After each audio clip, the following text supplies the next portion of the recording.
Hey, good morning, traders. Want to talk to you here today about yesterday's trades. First, we're looking at the trades in IWM. IWM rallied yesterday as I was short the 182 call. It went up to 183 and some change.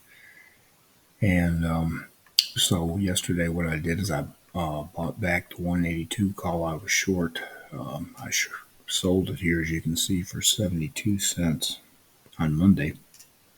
Well, today I bought it back for $1.64. But then I rolled up and out. I rolled up to the 183 call and rolled out to this Friday for a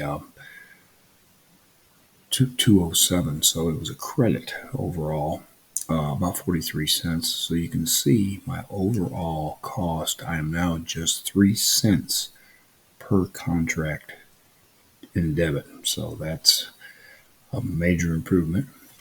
When you're making these adjustments and rolling these, the object is to be short a call that's above the market. So, you can go back in the past and see where I bought them back for, a nickel and a penny and stuff like that. That's how you lower your cost and recover. On the TLT trade, this started out as a big calendar spread, and it didn't work out.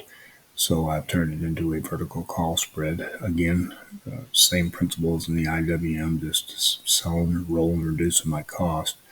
So yesterday I bought back as TLT continues to go down. It went down to 114, I believe. So I rolled the short call down by buying back the 118 call that I had sold for 80 cents. I bought it back for 11 and sold the 116 for 37. And overall, as you can see, I'm now 18 cents positive, or $18 per contract.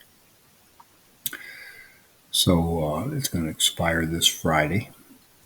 And if they expire theoretically out of the money, because I have the 116, 119 call spread on, if it stays below 116, I'll make $18 per contract.